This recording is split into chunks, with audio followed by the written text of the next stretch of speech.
ಶ್ರೀ ಗಣಪತಿ ಶಾರದಾ ಗುರುಭ್ಯೋ ನಮಃ. ಉತ್ತರಂ ಯತ್ ಸಮುದ್ರಸ್ಯ ಹಿಮಾದ್ರೇಶ್ಚೈವ ದಕ್ಷಿಣಂ ವರ್ಷಂ ತದ್ ಭಾರತಂ ನಾಮ ಭಾರತೀಯತ್ರ ಸಂತತಿ.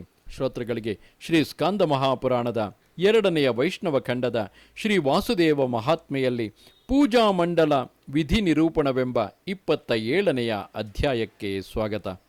ಶ್ರೀನಾರಾಯಣನು ಹೇಳುತ್ತಾನೆ, ಅಗೆಯುವುದು, ಸಾರಿಸುವುದು ಮೊದಲಾದವುಗಳಿಂದ ಶೋಧಿಸುವುದು, ನಾನಾ ಬಗೆಯ ಅಲಂಕಾರಗಳಿಂದ ಶೋಭಿಸುತ್ತಿರುವ ಭೂಮಿಯ ಮೇಲೆ 4 ಕಾಲುಗಳುಳ್ಳ ಪೀಠವನ್ನಿಡಬೇಕು. ಅರ್ಚಕನು ಪೂರ್ವಾಭಿಮುಖನಾಗಿ ಕುಳಿತುಕೊಳ್ಳಬೇಕು. 4 ಮೂಲೆಗಳಲ್ಲಿಯೂ ಸಿಂಹದ ರೂಪವುಳ್ಳ ಪೀಠ ಪಾದಗಳನ್ನು ಮಾಡಿಸಿಡಬೇಕು. ಅವುಗಳಲ್ಲಿ ಧರ್ಮಾದಿಗಳನ್ನು ಸ್ಥಾಪಿಸಬೇಕು. ಆಗ್ನೇಯ ಮೂಲೆಯಲ್ಲಿ ಬಿಳಿಯ ಬಣ್ಣವುಳ್ಳದ್ದಾದ ಧರ್ಮಮೂರ್ತಿಯನ್ನು ಸ್ಥಾಪಿಸಬೇಕು. ನೈಋತ್ಯ ಮೂಲೆಯಲ್ಲಿ ಕೆಂಪು ಬಣ್ಣದ ಜ್ಞಾನಮೂರ್ತಿಯನ್ನು ನೆಲೆಗೊಳಿಸಬೇಕು. ವಾಯವ್ಯ ಮೂಲೆಯಲ್ಲಿ ಹಳದಿ ಬಣ್ಣದ್ದಾದ ವೈರಾಗ್ಯ ಮೂರ್ತಿಯನ್ನು ಇಡಬೇಕು. ಈಶಾನ್ಯ ಮೂಲೆಯಲ್ಲಿ ಶ್ಯಾಮಲ ವರ್ಣದ ಐಶ್ವರ್ಯಾಭಿಮಾನ ದೇವತೆಯನ್ನು ಸ್ಥಾಪಿಸಬೇಕು. ಹಸುರು, ಕೆಂಪು, ಬಿಳುಪು ಮತ್ತು ಕಪ್ಪು ಬಣ್ಣದ್ದು ಆದ ಮನಸ್ಸು, ಧೀ ಅಂದರೆ ಬುದ್ಧಿ, ಚಿತ್ತ, ಅಹಂಕಾರಗಳನ್ನು ಪೂರ್ವವೇ ಮೊದಲಾದ ದಿಕ್ಕುಗಳಲ್ಲಿ ಕ್ರಮವಾಗಿ ಪೀಠದ ಮೈಗಳಲ್ಲಿ ಸ್ಥಾಪನೆ ಮಾಡಬೇಕು. ಎಲೈ ಮುನಿಶ್ರೇಷ್ಠನೇ, ಪೀಠದ ಪಟ್ಟಿಕೆಯಲ್ಲಿ ಕ್ರಮವಾಗಿ ರಕ್ತವರ್ಣ, ಬಿಳುಪು ಮತ್ತು ಶ್ಯಾಮಲ ವರ್ಣಗಳಿಂದ ಕೂಡಿದ ಸತ್ವ, ರಜಸ್, ತಮೋಗುಣಗಳು 3 ಸ್ಥಾಪಿಸಬೇಕು. ಅಂತಃಕರಣ ರೂಪಗಳಾದ 4 ಮೈಗಳಲ್ಲಿಯೂ ಕೂಡ ಒಂದೊಂದು ಮೈಯಲ್ಲಿ 2 ವಿಮಲಾ ಮೊದಲಾದ ಶಕ್ತಿಗಳನ್ನು ಸ್ಥಾಪನೆ ಮಾಡಬೇಕು. ಗೌರಾಂಗಿಯರು, ಶುಭಕರವಾದ ವೀಣೆಯನ್ನು ನುಡಿಸುತ್ತಿರುವವರು, ಹಳದಿ ಬಟ್ಟೆಗಳನ್ನು ಧರಿಸಿ ಚೆನ್ನಾಗಿ ಅಲಂಕರಿಸಿಕೊಂಡಿರುವವರು ಆದ ವಿಮಲಾ, ಉತ್ಕರ್ಷಿಣಿ ಎಂಬ 2 ಶಕ್ತಿಯರನ್ನು ಪೂರ್ವ ದಿಕ್ಕಿನಲ್ಲಿ ಇಡಬೇಕು.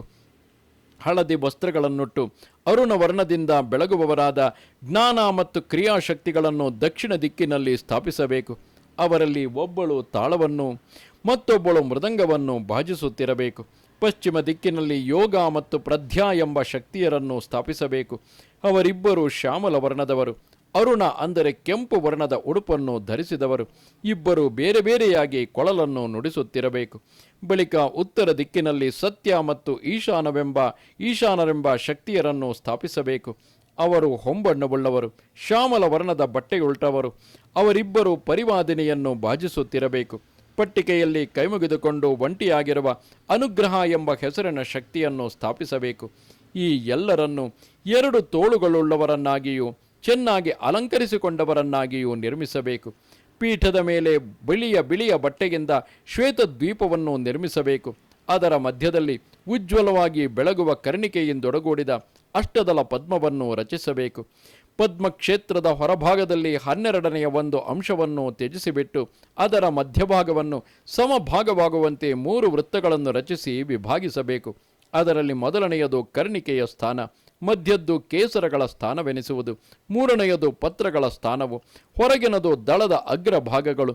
ಅದರ ಸುತ್ತಲೂ ಅರಿಶಿನ, ಕುಂಕುಮ ಮೊದಲಾದ ಬಹುಬಗೆಯ ರಂಗದ್ರವ್ಯಗಳಿಂದ 4 ಬಾಗಿಲುಗಳಿಂದ 4 ಹೊರಬಾಗಿಲುಗಳಿಂದೊಪ್ಪುವ ಪಟ್ಟಣವನ್ನು ರಚಿಸಬೇಕು. ಬೇರೆ ಬೇರೆ ಬಣ್ಣದ ಅಕ್ಕಿಗಳಿಂದಲಾದರೂ ಆ ಪದ್ಮಾದಿಗಳನ್ನು ಸೊಗಸು ಮಾಡಬೇಕು. ಪದ್ಮದ ಕರ್ಣಿಕೆಯನ್ನು ಮಧ್ಯದಲ್ಲಿ ಹೇಮವರ್ಣದಿಂದ ಎಸೆಯುವಂತೆ ಮನೋಹರಗೊಳಿಸಬೇಕು. ಅರ್ಚಕನು ಅದರ ಸುತ್ತಲೂ ಶೋಣ ಅಂದರೆ ಕೆಂಪು ವರ್ಣದ ಪತ್ರಗಳನ್ನು ನಿರ್ಮಿಸಬೇಕು. ಅಥವಾ 8 ದಿಕ್ಕುಗಳಲ್ಲಿಯೂ ಸರ್ವವರ್ಣದಿಂದ ಎಸೆಯುವ 8 ಪತ್ರಗಳನ್ನು ರಚಿಸಬೇಕು. ಎಲೈ ಮುನಿಯೇ, ಪೂರ್ವದ ಗೋಪುರವನ್ನು ಶೋಣ ಅಂದರೆ ಕೆಂಪು ವರ್ಣವಾಗಿಯೂ, ದಕ್ಷಿಣ ಗೋಪುರವನ್ನು ಶ್ಯಾಮಲ ವರ್ಣವುಳ್ಳದ್ದಾಗಿಯೂ, ಪಶ್ಚಿಮ ದಿಕ್ಕಿನ ಗೋಪುರವನ್ನು ಹಳದಿ ಬಣ್ಣದ್ದನ್ನಾಗಿಯೂ, ಉತ್ತರ ಗೋಪುರವನ್ನು ಸ್ಫಟಿಕ ವರ್ಣವುಳ್ಳದ್ದನ್ನಾಗಿಯೂ ನಿರ್ಮಿಸಬೇಕು. ಪುರ ಮತ್ತು ಪದ್ಮಗಳ ನಡುವೆ ನಡೆಯಲ್ಲಿ ಬಗೆಯ ಪುಷ್ಪಗಳನ್ನು ರಚಿಸಬೇಕು. ಆಮೇಲೆ ಮಧ್ಯದಲ್ಲಿ ಶ್ರೀಕೃಷ್ಣನನ್ನು, ಅವನ ವಾಮ ಭಾಗದಲ್ಲಿ ರಾಧಿಕೆಯನ್ನು ಸ್ಥಾಪಿಸಬೇಕು. ಬಳಿಕ ಆ ರಾಧಾಕೃಷ್ಣರ ಹಿಂಭಾಗದಲ್ಲಿ 4 ಬಾಹುಗಳುಳ್ಳವನು, ಛತ್ರಿಯನ್ನು ಹಿಡಿದಿರುವವನು, ಗೌರವರ್ಣನು, ನೀಲವಸ್ತ್ರಧಾರಿಯೂ ಆದ ಸಂಕರ್ಷಣನನ್ನು ಸ್ಥಾಪಿಸಬೇಕು.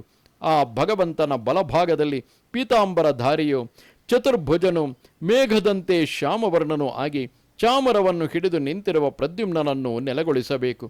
ಹರಿಯ ಎಡಪಕ್ಕದಲ್ಲಿ ಅರುಣ ವಸ್ತ್ರಗಳನ್ನು ಧರಿಸಿದವನು, ಇಂದ್ರನೀಲಮಣಿಯಂತಹ ಶ್ಯಾಮಲ ವರ್ಣವುಳ್ಳವನು, ಚಾಮರವನ್ನು ಹಿಡಿದು ನಿಂತವನು ಆದ ಅನಿರುದ್ಧನನ್ನು ಸ್ಥಾಪಿಸಬೇಕು. ಈ 3 ಮೂರ್ತಿಗಳನ್ನು ನಾನಾ ಅಲಂಕಾರಗಳಿಂದ ಶೋಭಿತರನ್ನಾಗಿಯೂ, ಅನರ್ಘ್ಯವಾದ ರತ್ನ ಕಿರೀಟವುಳ್ಳವರನ್ನಾಗಿಯೂ, ತಾರುಣ್ಯದಿಂದ ಮನೋಹರರನ್ನಾಗಿಯೂ ರಚಿಸಬೇಕು. ಬಳಿಕ ಪದ್ಮದ 8 ಕೇಸರಗಳಲ್ಲಿಯೂ ಒಂದೊಂದರಲ್ಲಿ ಎರಡೆರಡರಂತೆ ಶ್ರೀಹರಿಯ ಅವತಾರಗಳನ್ನು ಸ್ಥಾಪಿಸಬೇಕು. ಹೀಗೆ 8 ದಳಗಳಲ್ಲಿ ಒಟ್ಟು 16 ಅವತಾರಗಳಾಗುತ್ತವೆ. ಪೂರ್ವ ಭಾಗದ ಕೇಸರದ ಅಗ್ರಭಾಗದಲ್ಲಿ ವಾಮನನನ್ನು ಬುದ್ಧನನ್ನು ಸ್ಥಾಪಿಸಬೇಕು. ಇವರಿಬ್ಬರು ಮೇಘಶ್ಯಾಮಲ ವರ್ಣವುಳ್ಳವರು, ತರುಣರು ಮತ್ತು ಬ್ರಹ್ಮಚಾರಿಗಳು. ಇವರು ಬಿಳಿಯ ಬಟ್ಟೆಯನ್ನು ಉಟ್ಟಿರುವರು. ಬಲಗೈಯಲ್ಲಿ ಅರಳಿದ ತಾವರೆಯನ್ನು, ಎಡಗೈಯಲ್ಲಿ ಅಭಯ ಮುದ್ರೆಯನ್ನು ತಾಳಿರುವರು. ಶಾಂತರು ಮತ್ತು ಯಜ್ಞೋಪವೀತವನ್ನು ಧರಿಸಿರುವವರು. ಆಮೇಲೆ ಆಗ್ನೇಯ ಕೋಣದಲ್ಲಿ ಕಲ್ಕಿಯನ್ನು, ಪರಶುರಾಮನನ್ನು ಇಡಬೇಕು. ಕಲ್ಕಿಯು ಖಡ್ಗ ಪಾಣಿಯು, ಪರಶುರಾಮನು ಪರಶು ಪಾಣಿಯು, ಅಂದರೆ ಕೈಯಲ್ಲಿ ಕೊಡಲಿಯನ್ನು ಧರಿಸಿದವನು ಆಗಿರುವನು. ಇಬ್ಬರು ಗೌರವರ್ಣದವರು, ಕೆಂಗಣ್ಣುಗಳುಳ್ಳವರು, ಜಡೆ ಧರಿಸಿದವರು, ಬಿಳಿಯ ಬಟ್ಟೆಗಳನ್ನುಟ್ಟಿರುವವರು, ಯಜ್ಞೋಪವೀತವನ್ನು ಧರಿಸಿರುವವರಲ್ಲದೆ ಕ್ರೋಧದ ಮಹಾವೇಗವನ್ನು ತ್ಯಜಿಸಿರುವವರು. ಇವರನ್ನು ಈ ರೀತಿಯಾಗಿ ರಚಿಸಬೇಕು. ದಕ್ಷಿಣ ದಿಕ್ಕಿನ ಕೇಸರದಲ್ಲಿ ಹಯಗ್ರೀವ ಮತ್ತು ವರಾಹರನ್ನು ಸ್ಥಾಪಿಸಬೇಕು. ಹಯಗ್ರೀವನು ಮನುಷ್ಯ ಶರೀರ ಮತ್ತು ಕುದುರೆಯ ಮುಖಗಳಿಂದ ಕೂಡಿ ಚತುರ್ಭುಜಗಳುಳ್ಳವನಾಗಿರಬೇಕು. ಆ 4 ಕೈಗಳಲ್ಲಿ ಶಂಖ ಮೊದಲಾದವನ್ನು ಧರಿಸಿರಬೇಕು. ಹೊಂಬಣ್ಣವುಳ್ಳವನಾಗಿ ದಿವ್ಯವಾದ ಬಿಳಿಯ ಬಟ್ಟೆಗಳನ್ನುಟ್ಟಿರಬೇಕು. ವರಾಹನು ನರ ಶರೀರ ಮತ್ತು ವರಾಹ ಅಂದರೆ ಹಂದಿಯ ಮುಖವುಳ್ಳವನಾಗಿ ಚತುರ್ಭುಜನಾಗಿರಬೇಕು. ಶಂಖ, ಚಕ್ರ, ಗದೆ, ಪದ್ಮಗಳನ್ನು ಕೈಗಳಲ್ಲಿ ಹಿಡಿದು ಪೀತಾಂಬರವನ್ನುಟ್ಟು ಮಧುವಿನಂತೆ ಅಂದರೆ ಜೇನಿನಂತೆ ಪಿಂಗಳ ವರ್ಣವುಳ್ಳವನಾಗಿರಬೇಕು, ಅಥವಾ 2 ಭುಜಗಳುಳ್ಳವನನ್ನಾಗಿ ರಚಿಸಬೇಕು. ನೈಋತ್ಯ ಮೂಲೆಯಲ್ಲಿ ಕೇಸರದಲ್ಲಿ ಮತ್ಸ್ಯ ಕೂರ್ಮರನ್ನು ಸ್ಥಾಪಿಸಬೇಕು. ಅವರು ಸೊಂಟದಿಂದ ಕೆಳಕ್ಕೆ ಮತ್ಸ್ಯ ಕೂರ್ಮಾಕೃತಿಯುಳ್ಳವರು, ಸೊಂಟದಿಂದ ಮೇಲಕ್ಕೆ ನರಾಕೃತಿಯುಳ್ಳವರು. ಎಡಗೈಯಲ್ಲಿ ಶಂಖವನ್ನು, ಬಲಗೈಯಲ್ಲಿ ಗದೆಯನ್ನು ಧರಿಸಿರುವವರಾಗಿಯೂ ಶ್ಯಾಮಲ ವರ್ಣದಿಂದೆಸೆಯುತ್ತಾ ಸುಂದರವಾದ ದೇಹವುಳ್ಳವರಾಗಿಯೂ ಭೂಷಣಗಳನ್ನು ಧರಿಸಿದವರಾಗಿಯೂ ಇರುವಂತೆ ಅವರಿಬ್ಬರನ್ನು ನಿರ್ಮಿಸಬೇಕು. ಪಶ್ಚಿಮ ಕೇಸರದಲ್ಲಿ ಧನ್ವಂತರಿಯನ್ನು, ನೃಸಿಂಹನನ್ನು ಸ್ಥಾಪಿಸಬೇಕು. ಧನ್ವಂತರಿಯು ಬಿಳಿಯ ಬಟ್ಟೆಯನ್ನು ಉಟ್ಟಿರುವವನು, ಗೌರಾಂಗನು ಅಮೃತ ಕುಂಭವನ್ನು ಧರಿಸಿರುವವನು. ನೃಸಿಂಹನಾದರೂ ಸಿಂಹದ ಮುಖ ಮತ್ತು ಮನುಷ್ಯ ದೇಹಗಳಿಂದ ಕೂಡಿದವನು, ಕೇಸರಗಳಿಂದ ಆವೃತನಾದವನು, ನೀಲೋತ್ಪಲದಂತೆ ಮೈಬಣ್ಣವುಳ್ಳವರು ಮತ್ತು 2 ಭುಜಗಳುಳ್ಳವನಾಗಿ ಗದಾ ಚಕ್ರಗಳನ್ನು ಹಿಡಿದಿರುವವನು. ವಾಯುವ್ಯ ದಳದಲ್ಲಿ ಜಟಾಧಾರಿಗಳಾಗಿ ಯೋಗಿವೇಷವನ್ನು ತಳೆದು ಬಿಳಿಯ ಬಣ್ಣದಿಂದ ಬೆಳಗುತ್ತಾ ಕೈಯಲ್ಲಿ ದಂಡ ಕಮಂಡಲುಗಳನ್ನು ಹಿಡಿದವರಾದ ಹಂಸ ಮತ್ತು ದತ್ತಾತ್ರೇಯರನ್ನು ಸ್ಥಾಪಿಸಬೇಕು. ಉತ್ತರ ಕೇಸರದಲ್ಲಿ ವ್ಯಾಸನನ್ನು, ಗಣಪತಿಯನ್ನು ನೆಲೆಗೊಳಿಸಬೇಕು. ಅವರಲ್ಲಿ ವ್ಯಾಸನು ವಿಶಾಲಾಕ್ಷನು, ಕೃಷ್ಣವರ್ಣ ಅಂದರೆ ಕಪ್ಪು ಬಣ್ಣವುಳ್ಳವನು, ಬಿಳಿಯ ಬಟ್ಟೆಯನ್ನುಟ್ಟವನು, 2 ತೋಳುಗಳುಳ್ಳವನು, ವೇದಗಳನ್ನು ಧರಿಸಿದವನು, ಪಿಶಂಗ ಅಂದರೆ ಮಾಸಲು ಹಳದಿ ವರ್ಣದ ಜಡೆಗಳನ್ನು ತಳೆದವನು, ಪವಿತ್ರದಿಂದೊಡಗೂಡಿ ಯಜ್ಞೋಪವೀತವನ್ನು ಧರಿಸಿದವನು ಆಗಿರುವಂತೆ ನಿರ್ಮಿಸಬೇಕು. ಗಣಪತಿಯು ಆನೆಯ ಮುಖವುಳ್ಳವನು, ಏಕದಂತನು ಅಂದರೆ ಒಂಟಿ ಹಲ್ಲುಳ್ಳವನು, ರಕ್ತವರ್ಣದ ಬಟ್ಟೆಯನ್ನುಟ್ಟವನು, ನಾಗಯಜ್ಞೋಪವೀತಿಯು ಅಂದರೆ ಹಾವನ್ನೇ ಯಜ್ಞೋಪವೀತವಾಗಿ ಹಾಕಿಕೊಂಡಿರುವವನು, ಸೊಂಡಿಲಿರುವವನು, ಚತುರ್ಭುಜಗಳುಳ್ಳವನು, 3 ಕೈಗಳಲ್ಲಿ ಪಾಶ, ಅಂಕುಶ, ವರದ ಮುದ್ರೆ ಇವನ್ನು, ಮತ್ತೊಂದು ಕೈಯಲ್ಲಿ ರಮ್ಯವಾದ ಪುಸ್ತಕವನ್ನು, ಲೇಖನಿಯನ್ನು ಧರಿಸಿರುವನು. ಈ ರೀತಿ ಗಣಪತಿಯನ್ನು ರಚಿಸಿರಬೇಕು. ಬಳಿಕ ಪೂಜಕನು ಈಶಾನ್ಯ ಭಾಗದ ಕೇಸರದಲ್ಲಿ ಕಪಿಲನನ್ನು, ನೈಷ್ಠಿಕ ಬ್ರಹ್ಮಚಾರಿಯಾದ ಸನತ್ಕುಮಾರ ಮುನಿಯನ್ನು ಸ್ಥಾಪಿಸಬೇಕು. ಕಪಿಲನು ಬಿಳಿಯ ಮೈಯುಳ್ಳವನಾಗಿಯೂ ಮನೋಹರವಾದ ಬಿಳಿಯ ಬಟ್ಟೆಯನ್ನು ಉಟ್ಟವನಾಗಿಯೂ ಕೈಗಳಲ್ಲಿ ಕಮಲ ಮತ್ತು ಅಭಯ ಮುದ್ರೆಗಳನ್ನು ತಳೆದವನಾಗಿಯೂ ಶಾಂತವಾದ ಶರೀರವುಳ್ಳವನಾಗಿಯೂ ಇರುವಂತೆ ನಿರ್ಮಿಸಬೇಕು. 5 ವರ್ಷದ ಬಾಲಕನಂತೆಸೆಯುತ್ತಾ ದಿಗಂಬರನಾಗಿ ಸ್ವಲ್ಪ ಮಾತ್ರ ಜಡೆಯನ್ನು ಧರಿಸಿದವನಾಗಿರುವಂತೆ ಸನತ್ಕುಮಾರ ಮುನಿಯನ್ನು ಪೂಜಕನು ನಿರ್ಮಿಸಬೇಕು.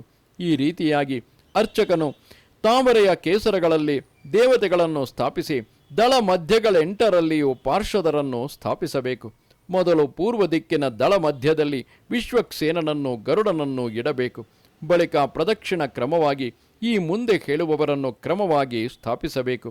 ಪ್ರಬಲ, ಬಲ, ಕುಮುದ, ಕುಮುದಾಕ್ಷ, ಸುನಂದ, ನಂದ, ಶ್ರುತದೇವ, ಜಯಂತ, ವಿಜಯ, ಜಯ, ಬಳಿಕ ಪ್ರಚಂಡ, ಚಂಡ, ಪುಷ್ಪದಂತ, ಸಾತ್ವತ ಇವರನ್ನು ಇಬ್ಬಿಬ್ಬರನ್ನು ಒಂದೊಂದು ಕಡೆಯಂತೆ ಕ್ರಮವಾಗಿ 8 ಸ್ಥಾನಗಳಲ್ಲಿಯೂ ಸ್ಥಾಪಿಸಬೇಕು.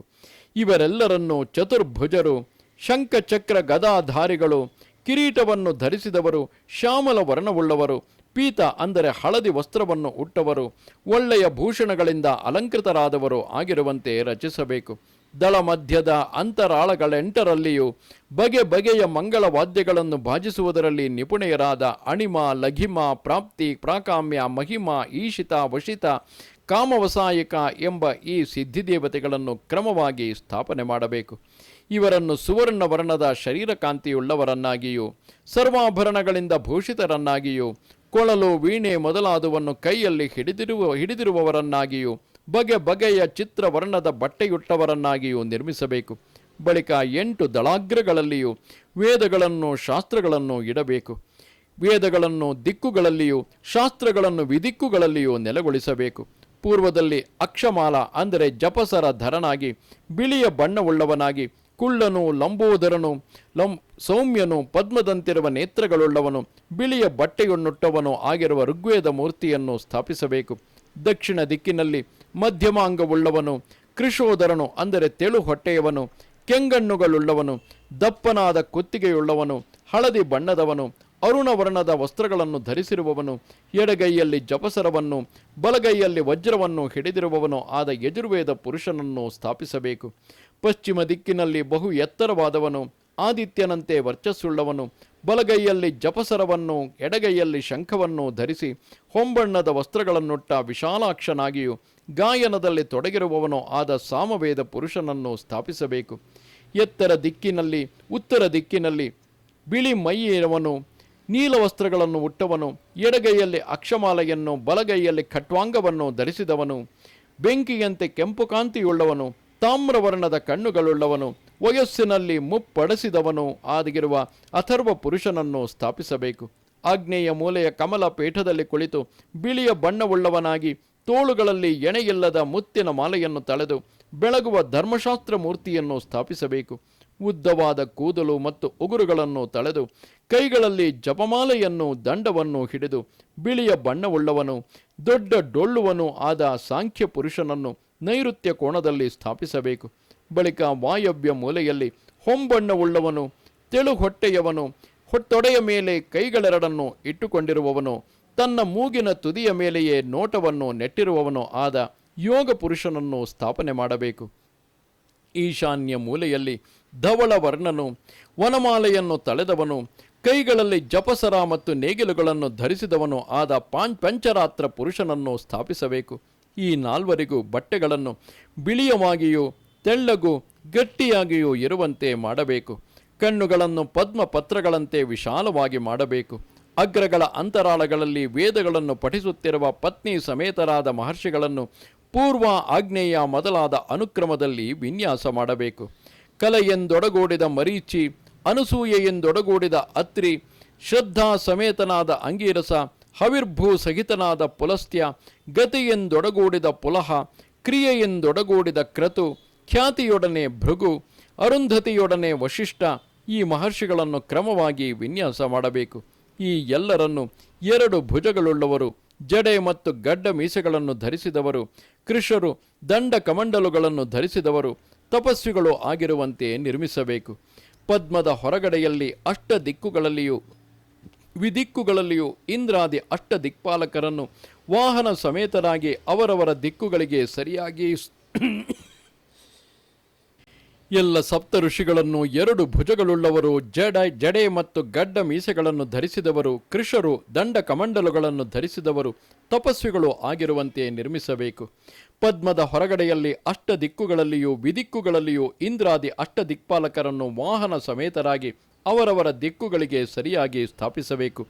ಪೂರ್ವ ದಿಕ್ಕಿನಲ್ಲಿ ಐರಾವತಾರೂಢನಾಗಿ ಚತುರ್ಭುಜಗಳುಳ್ಳವನು, ವಜ್ರ, ಅಂಕುಶ, ಪದ್ಮ, ವರದ ಮುದ್ರೆಗಳನ್ನು ಧರಿಸಿದವನು, ಸ್ವರ್ಣ ಸಮಾನವಾದ ದೇಹಕಾಂತಿಯುಳ್ಳವನು, ರಮ್ಯವಾದ ಕೌಸುಂಭ ವಸ್ತ್ರವನ್ನು ಧರಿಸಿದವನು, ನಾನಾ ಅಲಂಕಾರಗಳಿಂದ ರಂಜಿಸುತ್ತಿರುವವನು, ಕೆಂಪಗಿರುವ ಕಡೆಗಣ್ಣುಗಳುಳ್ಳವನು, ವಿಶಾಲಾಕ್ಷನು, ಸರ್ವಲಕ್ಷಣ ಸಂಪನ್ನನು ಆದ ಇಂದ್ರನನ್ನು ನೆಲೆಗೊಳಿಸಬೇಕು. ಆಗ್ನೇಯ ಮೂಲೆಯಲ್ಲಿ ತಾಮ್ರವರ್ಣನು, ಚತುರ್ಭುಜನು, ಕೈಗಳಲ್ಲಿ ಶೂಲ, ಶಕ್ತಿ, ಸೃಚ ಮತ್ತು ಸ್ರುವಗಳನ್ನು ಧರಿಸಿದವನು, 4 ಗಿಣಿಗಳನ್ನು ಹೂಡಿದ ಹೊನ್ನ ರಥದಲ್ಲಿ ಕುಳಿತಿರುವವನು, ವಾಯುವೆ ಸಾರಥಿಯಾಗಿ ಇರುವವನು, 3 ಕಣ್ಣುಗಳುಳ್ಳವನು, ಧೂಮ್ರವರ್ಣದ ವಸ್ತ್ರಗಳನ್ನು ಧರಿಸಿದವನು, ಮಾಸಲು ಕೆಂಪು ಬಣ್ಣದ ಗಡ್ಡ ಮೀಸೆಗಳು, ಜಡೆಯು ಕಣ್ಣುಗಳು ಉಳ್ಳವನು ಆದ ಅಗ್ನಿಯನ್ನು ಸ್ಥಾಪಿಸಬೇಕು. ಶ್ಯಾಮಲ ವರ್ಣವುಳ್ಳವನಾಗಿಯೂ ಸುವರ್ಣ ವಸ್ತ್ರಗಳನ್ನು ಧರಿಸಿದವನಾಗಿಯೂ ಚತುರ್ಭುಜನಾಗಿಯೂ ದಂಡ ಖಡ್ಗ ಪರಶು ಪಾಶಗಳನ್ನು ಹಿಡಿದವನಾಗಿಯೂ ನಾನಾ ಭೂಷಣಗಳಿಂದ ಭೂಷಿತನಾಗಿಯೂ ಮದಿಸಿದ ಕೋಣವನ್ನು ಏರಿದವನಾಗಿಯೂ ಇರುವ ಯವನನ್ನು ದಕ್ಷಿಣದಲ್ಲಿ ಸ್ಥಾಪಿಸಬೇಕು.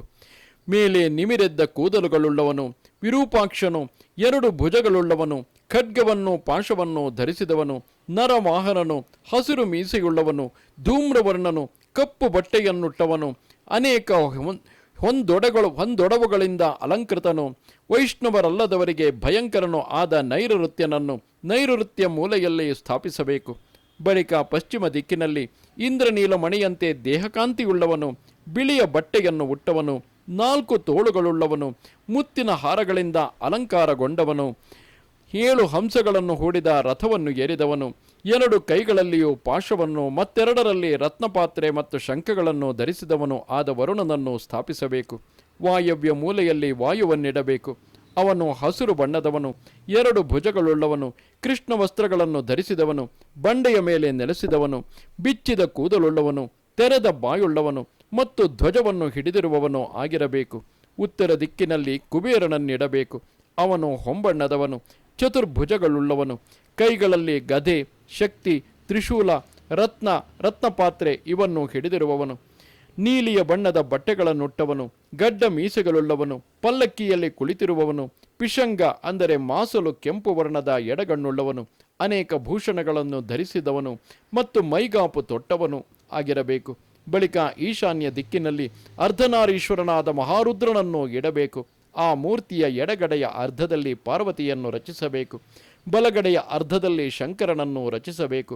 ಈಶ್ವರಾರ್ಧದಲ್ಲಿ ಚಂದ್ರನಿಂದ ವಿಭೂಷಿತವಾದ ಜಟಾಜೂಟವನ್ನು ನಿರ್ಮಿಸಬೇಕು.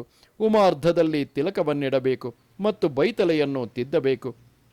ಅರ್ಧ ಭಾಗವು ಭಸ್ಮೋದ್ಧೂಲಿತವಾಗಿರುವುದು, ಅರ್ಧ ಭಾಗವು ಕುಂಕುಮದಿಂದ ಭೂಷಿತವಾಗಿರುವುದು, ಇನ್ನರ್ಧ ಭಾಗದಲ್ಲಿ ನಾಗೋಪವೀತವು ಅಂದರೆ ಹಾವಿನ ಜನಿವಾರವು ಮೆರೆಯುವುದು, ಇನ್ನರ್ಧ ಭಾಗವು ಹಾರದಿಂದ ರಂಜಿಸುತ್ತಿರುವುದು.